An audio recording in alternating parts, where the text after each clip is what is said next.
100 años han pasado desde aquel otoñal 30 de octubre de 1910, cuando Dios quiso mandar a la tierra, en la alicantina Orihuela, el cuerpo y el alma de quien llegaría a ser un hondo y apasionado poeta, Miguel Hernández.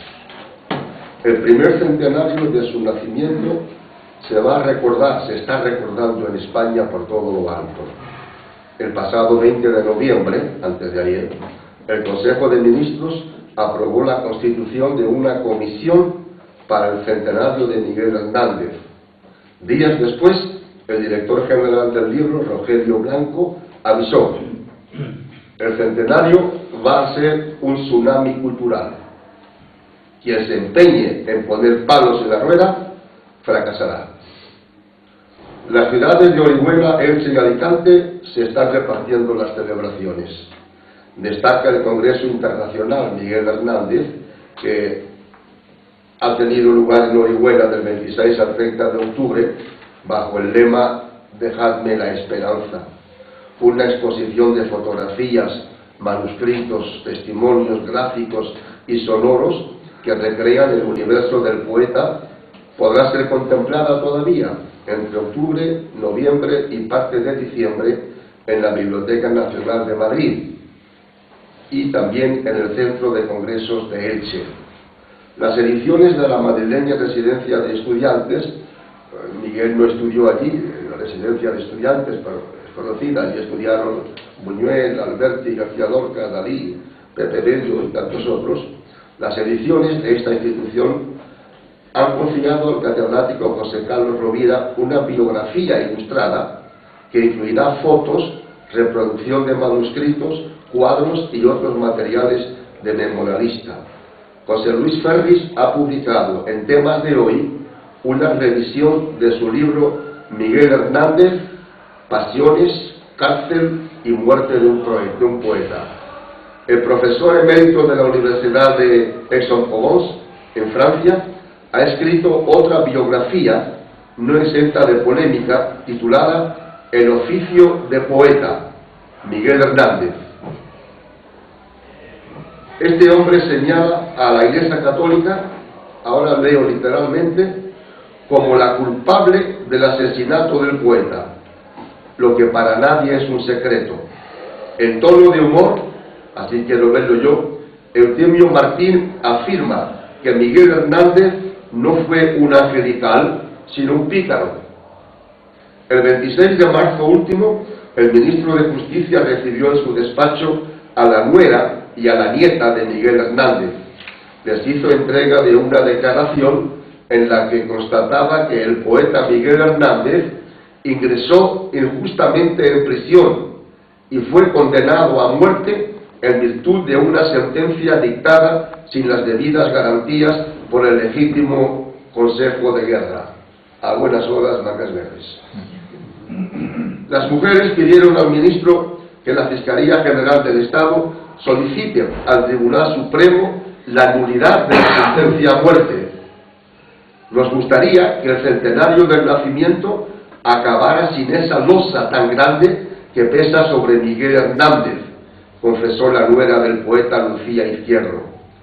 A estos tributos se une la importante aportación de Editoriales Pasacalpe, con nuevas ediciones revisadas de los 3 tomos de las obras completas de Miguel Hernández, 6.061 páginas en total, publicada por primera vez en 1992. Es la edición de los 3 tomos que yo poseo de entonces. El 4 de octubre, la Biblioteca Nacional abrió una exposición que marcaba el centenario del nacimiento del poeta, preparada por José Carlos Rovira, catedrático de Literatura Hispanoamericana en la Universidad de Alicante. No entro todavía al fondo de la conferencia, porque la honradez intelectual exige que se traten estos temas en relación con el centenario.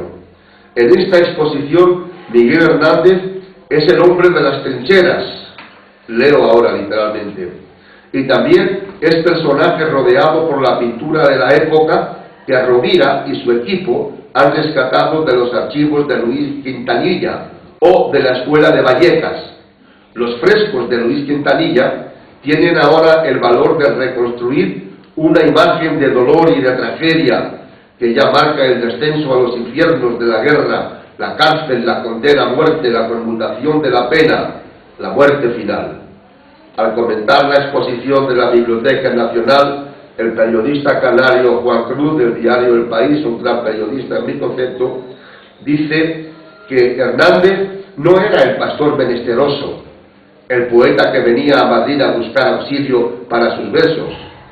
Hernández estudió a Góngora, estuvo atento para sus versos a la pintura de su tiempo, frecuentó a Benjamín Palencia, aprendió de Maruja Mayo.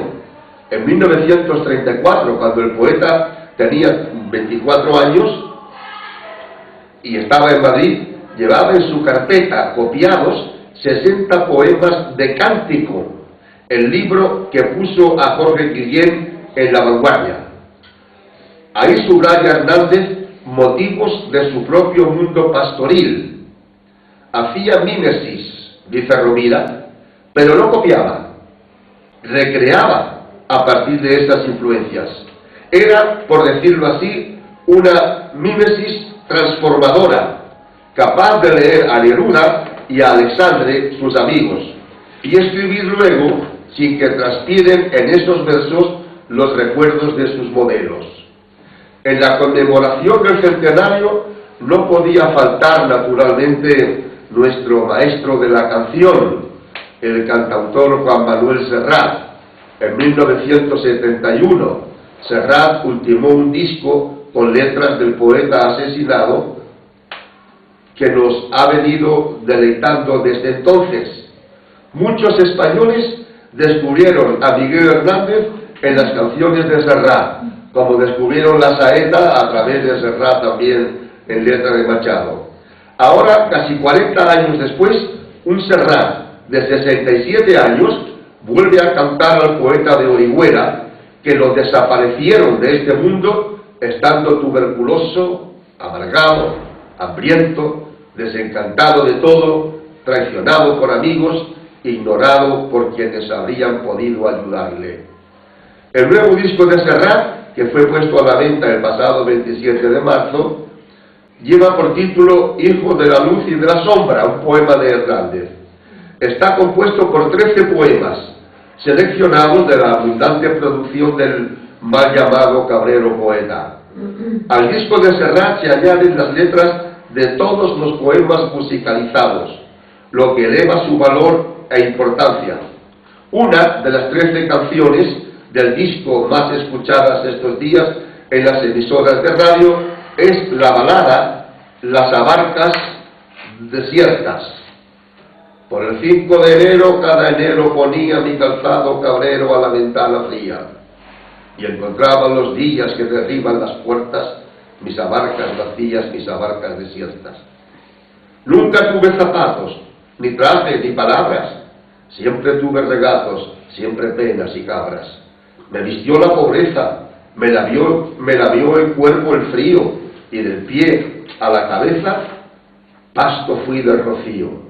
Por el 5 de enero, para el 6, yo quería que fuera el mundo entero una juguetería, y al andar la alborada removiendo las huertas, mis abarcas sin nada, mis abarcas desiertas. Ningún rey colorado tuvo pie, ni gana para ver el calzado de mi pobre ventana. Toda gente de trono, toda gente de botas, se rió con encono de mis abarcas rotas. Por el 5 de enero de la bajada mía, mi calzado cabrero a la escarcha salía, y hacia el 6 mis miradas hallaban en sus puertas mis abarcas heladas, mis abarcas desiertas. Nació Miguel Hernández en Orihuela, lo sabéis, provincia de Alicante, el 30 de octubre de 1910. 20 días después moría el gran novelista ruso León Tolstói. Miguel procedía de una familia pobre. El padre se dedicaba a la compra y venta de cabras. A los 10 años inició sus primeros estudios, que abandonó 5 años más tarde por decisión paterna. El paisaje escolar fue sustituido por las tareas del campo. y el pastoreo del ganado, que constituían la base de la economía familiar. Quien años después sería conocido en toda España como el pastor poeta, encontró en el nuevo paisaje de horizontes abiertos el próximo trigo que germinaría en hermosas espigas de verano. Según confesión propia, Miguel Hernández empezó a escribir a los 15 años. Su primer poema fue publicado cumplidos los 19, el 13 de enero de 1930. El semanario local El Pueblo de Orihuela dio a conocer la poesía pastoril. Era el título de su propia vida. A este primer poema siguieron otros en publicaciones diversas. A principios de diciembre de 1931 realiza el primer viaje a Madrid, donde permanece hasta mayo del año siguiente. Aquí, en Madrid, entra en contacto con destacadas personalidades de las letras españolas contemporáneas: Concha Albornoz, Ernesto Jiménez Caballero, Carmen Conde, Federico García Lorca, que no quería ver a Miguel Hernández ni en pintura, y otros. El 13 de agosto de 1933 conoce en la feria de Orihuela a la que luego sería su mujer e inspiradora de desgarrados poemas de amor, Josefina Manresa. En marzo del año siguiente, el Ayuntamiento de Orihuela le concede una beca para que se depure en Madrid. En este segundo viaje a la capital lleva su primer libro, Peritos en Luna, aparecido en enero del 33 y alabado por la crítica literaria del momento. Miguel Hernández empezaba ya a ser alguien en la literatura española. Por aquellas fechas, con José María Cosío, conoce a Pablo Neruda, a Juan Ramón Jiménez, a Manuel Alto Aguirre, todos ellos grandes poetas, exiliados en México unos y en Puerto Rico otros, como Juan Ramón Jiménez. El inicio de la Guerra Civil Española, en julio de 1936, le sorprende en Madrid. El 29 del mismo mes se traslada a Orihuela, como García Lorca se fue a Granada. Mal hecho. Pero regresa a Madrid en septiembre y se incorpora como voluntario al ejército republicano. En los 3 años que dura la contienda, o lo que fuera, Miguel Hernández escribió muchas poesías sociales. La guerra y sus consecuencias están inevitablemente presentes en sus poemas de entonces. Fue nombrado comisario político, hizo un rápido viaje a Moscú, escribió artículos a favor de la República, arengó a las tropas en los frentes de batalla.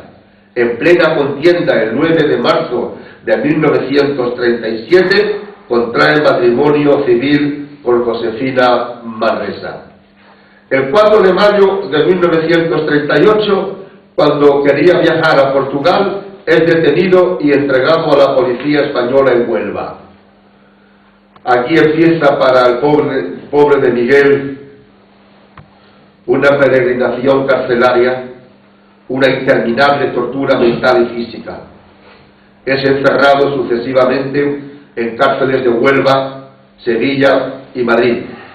El 15 de septiembre del 39 se le concede la libertad de forma imprevista.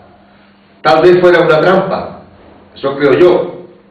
Retorna a Orihuela, al calor de la familia, pero de nuevo es encarcelado 14 días después. Otro traslado a Madrid. Es condenado a la pena de muerte, pero se le conmuta la sentencia por 30 años de cárcel.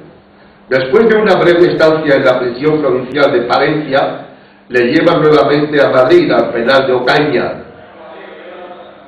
El 17 de mayo del 41 le conducen al reformatorio de adultos de Alicante. Su salud ya se había deteriorado a consecuencia de las penalidades sufridas en las cárceles. Estaba muy enfermo Miguel Hernández. Muere en Alicante el 28 de marzo de 1942. García Lorca fue vilmente asesinado con 38 años. A Miguel Hernández prácticamente lo asesinaron también con 32 años. Una semana antes formalizó la boda con Josefina por el rito católico.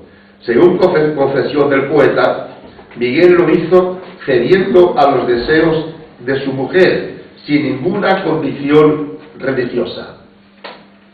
No era católico. Orihuela, próxima a la desembocadura del Segura, en la Sierra Alicantina, era, en tiempos de Miguel Hernández, una ciudad eminentemente católica y conventual. Sus calles olían a sacristía, a incienso. Josefina Manresa, esposa del poeta, recordaba así el espeso clericalismo que lo invadía todo. Dice Josefina Manresa: me llamaba la atención ver a las señoras siempre puestas de mantilla, iban a las funciones de la iglesia y aunque fueran a hacer una visita, se la ponían. Se oían las campanas de cerca y de lejos que decían: ven, ven, ven. Parejas de monjas de varios conventos con diferentes hábitos, un cura, dos curas y tres curas juntos, seminaristas sueltos y vueltos de sus viajes el obispo, cuyo anillo los amontinábamos a besar. Otro revuelo de gente y campaneo, porque había venido el nuncio. Agustín Sánchez Vidal comenta que en realidad Orihuela entera era en potencia una iglesia católica. En este ambiente de clericalismo asfixiante crece Miguel Hernández y marca sus primeros escritos. Era inevitable. El colegio donde el futuro poeta estudia las primeras letras era naturalmente un colegio católico. Los jesuitas tenían en Orihuela un colegio de pago, llamado de Santo Domingo, y anexo al mismo colegio de pago estaban las escuelas del Ave María, para alumnos pobres. Allí se le enseñó a leer, a escribir, a hacer cuentas, y a la edad de 15 años, Miguel dijo definitivamente adiós a la enseñanza reglamentada. Los jesuitas hicieron gestiones para que continuara los estudios, incluso le propusieron costearle la carrera eclesiástica, pero el padre quería al hijo cuidando cabras y no ensimismado en los libros. En sus años de juventud, Miguel Hernández entabló amistad con José Marín Gutiérrez. Este hombre sería clave en la vida de Miguel Hernández. 3 años menor que él, hijo de una familia muy acomodada. La vocación literaria de José Marín se manifestó cuando a los 12 años ganó un premio literario por su artículo España, la de las gestas heroicas, publicado en la revista madrileña Héroes. En 1930, cuando Miguel contaba 20 años y José 17, se formó un grupo de teatro que constituyó la base de la llamada generación oriolana de los 30. A partir de entonces, José Marín firmó todos sus trabajos literarios con el seudónimo de Ramón Sillé. Si usted ha leído algo de Miguel Hernández, le sonará este nombre. Ramón Sillé o Sillé, anagrama formado por las letras de su nombre y primer apellido. Sillé era católico, practicante. En julio de 1934 fundó la revista El Gallo Crisis. El proyecto salió a la luz impulsado por el monje franciscano Buenaventura de Puzol. Pablo Neruda dijo que El Gallo Crisis que era una revista satánica. La clara tendencia católica de la revista era indudable. Sillé y su grupo creyeron poder renovar doctrinas y prácticas de la Iglesia Católica Española ancladas en los siglos. Pobres ilusos. Pero la suya fue una labor breve y poco eficaz. Miguel Hernández colabora desde el primer número en el proyecto de su amigo del alma. El Gallo Crisis publica varios trabajos del poeta pastor. Esta revista y el Círculo Católico de Orihuela abrieron para Miguel importantes horizontes en sus primeros años de poeta. Otro personaje que ayudó a Miguel Hernández desde sus comienzos fue el cura Luis Almarcha, canónigo de la Catedral de Orihuela y más tarde obispo de León. Almarcha pagó las 425 pesetas que costó la impresión de los 300 primeros ejemplares de Perito en Lunas, uno de los más hermosos libros de Miguel Hernández, publicado en enero de 1933. Sin embargo, Almarcha le falló, era cura. Le falló cuando Miguel más lo necesitaba. Enfermo de muerte en la cárcel de Alicante, el obispo tuvo la delicadeza de hacerle una breve visita. El poeta, a quien se le escapaba la vida por minutos, le pidió que intercediera para lograr su traslado a un hospital penitenciario. El obispo contestó que le mandaría a un jesuita para que le orientara espiritualmente. Y dice Ramón Pérez Álvarez: no creo que nadie en su sano juicio pueda pensar que don Luis Almarcha, procurador en Cortes por designación directa de Franco, conciliario nacional de sindicatos, no tuviera influencia para mandar, no pedir, que simplemente Miguel fuera trasladado a un sanatorio antituberculoso penitenciario. Podía más, pero no quiso. Una vez casado Miguel Hernández por lo católico, él consideraba que el alma del poeta ya estaba salvada y que podía morir en la cárcel. En aquel ambiente católico y clerical, influenciado por amigos católicos como Ramón Siger, frecuentando círculos católicos, admirador ferviente del poeta católico Gabriel Miró, cuyo libro Figuras de la Pasión despertó su entusiasmo, nada tiene de extraño que las primeras poesías de Miguel Hernández, sus sonetos a la Virgen María, el auto sacramental ¿Quién te ha visto y quién te ve? Y sombra de lo que eras, y otros escritos suyos, revelen un claro predominio católico. Ya decía Pablo Neruda de Miguel: así como es el más grande de los nuevos constructores de la poesía política, es el más grande poeta nuevo del catolicismo español. No estoy de acuerdo con Neruda. En fin, allá él. Vicente Pastor dice que pronto se apartará Miguel de esta temática católica. En efecto, en julio de 1935 escribe una larga carta a Juan Guerrero Ruiz, gran autor, amigo de él, en la que, entre otras cosas, Miguel Hernández le dice, leo: estoy harto y arrepentido de haber hecho cosas al servicio de Dios y de la tontería católica. Estaba mintiendo a mi voz y a mi naturaleza terrena hasta no poder. Estaba traicionándome y suicidándome tristemente. La evolución religiosa de Miguel Hernández se produce en un tiempo muy breve. A partir de su primera estancia en Madrid, entre diciembre de 1931 y mayo de 1932, Miguel inicia un distanciamiento ideológico de Ramón Siger y del catolicismo que representaba el Gallo Crisis. En febrero de 1936, Juan Ramón Jiménez, Premio Nobel de Literatura 1956 de Puerto Rico, pidió en un artículo de El Sol que no se pierda en lo católico esta voz, este acento, este aliento joven de España, que no se pierda en lo católico. Sus deseos se cumplieron. Cuando en 1935 el poeta publica Sonreírme, el abandono del catolicismo y la nueva postura anticlerical ya se hicieron evidentes. Dice el poeta: me libré de los templos, sonreírme, donde me consumía con tristeza de lámpara, encerrado en el poco aire de los agrarios. Salté al monte de donde procedo, a las viñas donde haya tanta hermana mi sangre, a vuestra compañía de relativo barro.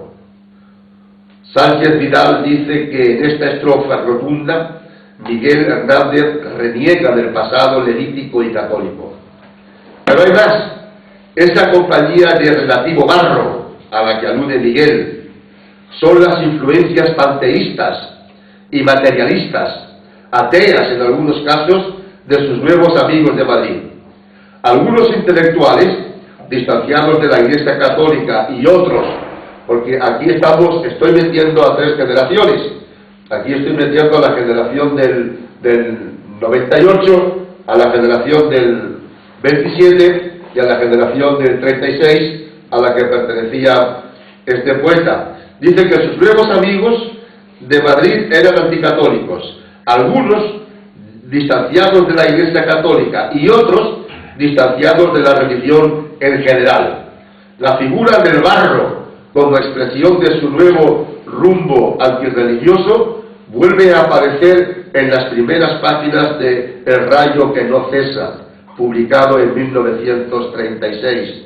Me llamo Barro, aunque Miguel me llame. Barro es mi profesión y mi destino.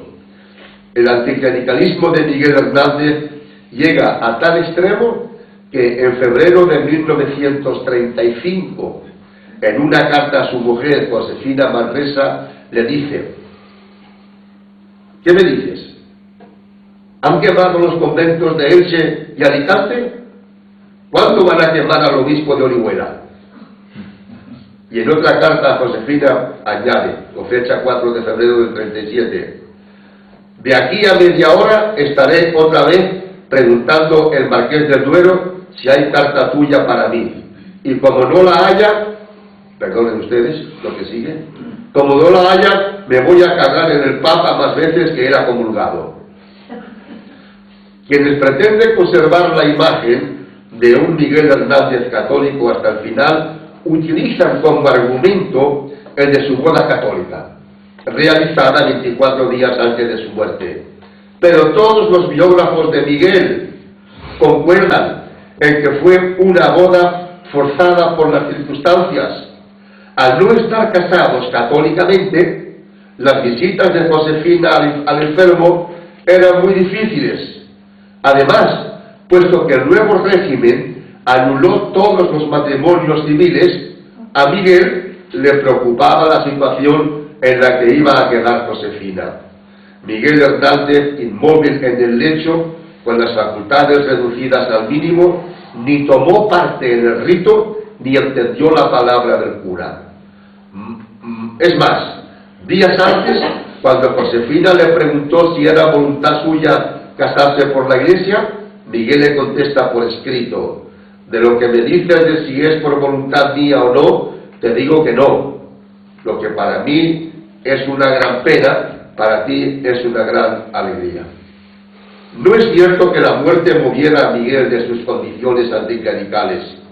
Ser anticlerical en España no ha significado necesariamente ser ateo, como ha pretendido durante siglos la Iglesia Católica en este aspecto. Desde Cervantes a Miguel Hernández han sido legión los escritores que se han manifestado contra el dogma católico, pero no contra Dios. A Miguel Hernández, ya lo he dicho, se encuadra en la generación del 36 y tenía detrás de él la influencia de la gente del 98, una generación de anticlericales en las que se incluyen a Machado, a Miguel de Unamuno y a otros grandes poetas, Machado Antonio. En la generación del 27 también hubo anticlericales. Anticlerical era García Lorca, anticlerical era Alberti, anticlerical era Juan Ramón Jiménez. Hay que leer su libro, el libro de Juan Ramón Jiménez, Dios deseado y deseante, para saber hasta qué punto era anticlerical y sin embargo era creyente. En la generación del 36 también el francés Louis Mortier escribe un pequeño libro titulado Perfil religioso de la generación española del 36, y dice Mortier, acerca del poeta de Orihuela: a Miguel Hernández lo apartaron de la Iglesia Católica los propios sacerdotes, pero él nunca se apartó de Dios. A quien le extrañe esta afirmación, que lea su obra completa. No solo los poemas, también la prosa y el teatro. Él escribió 5 obras de teatro, Miguel Hernández. De la misma opinión es Jesús Poveda, en el libro Vida, Pasión y Muerte de un poeta. Poveda dice que perdió la fe en su infancia, pero no perdió la confianza en Dios, como apunta el autor francés. De esta época, de 1933, de Perito en Luna, es también el auto sacramental Quien te ha visto y quien te ve, dedicado a su amigo Ramón Sigel del Alma. Un muestrario de poesía religiosa inspirado en el cántico espiritual de San Juan de la Cruz y también en el Cantar de los Cantares. Aquí dice Miguel Hernández: apártalos, amado, que voy de vuelo. Vuélvete, paloma, en el ciervo vulnerado por el otero asoma, al aire de tu vuelo y fresco toma. Mi amado, las montañas, los valles solitarios, nebulosos, las ínsulas extrañas, en los ríos sonoros el silbo de los aires amorosos. Aquí se ve el Cantar de los Cantares y Ramón de la Cruz, Ramón de la Cruz también casi íntegro. Las tierras de Castilla, tan mimadas por Antonio Machado, constituyen otro motivo para sublimar el nombre de Dios. La lírica forma parte del poema titulado La Morada Amarilla, publicado en la revista El Gallo Gris, donde Miguel Hernández dice: pan y pan, vino y vino, Dios y Dios, tierra y cielo. Enguizcando a las aves y al molino, pase el aire de vuelo.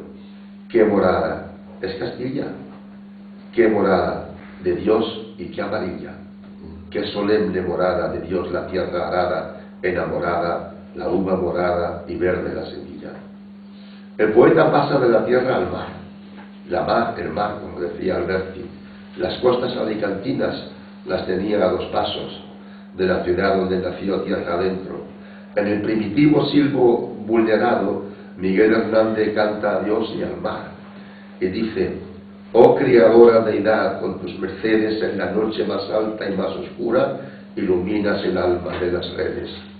Tu belleza, sin bridas, es el vicio de tu virtud, eternidad completa, tu innumerable y celestial oficio. Hacia tu claridad llevo encelada mi voluntad, que al vivo mi criatura, con qué ganas de verse en tu memoria. Oh Dios, que sed de tu temperatura, de tu comunicable fortaleza y volantes de amor a la aventura. Quiero la multitud de tu grandeza, dimitir de mi ser, yendo en tu seno, tabla de salvación de mi flaqueza.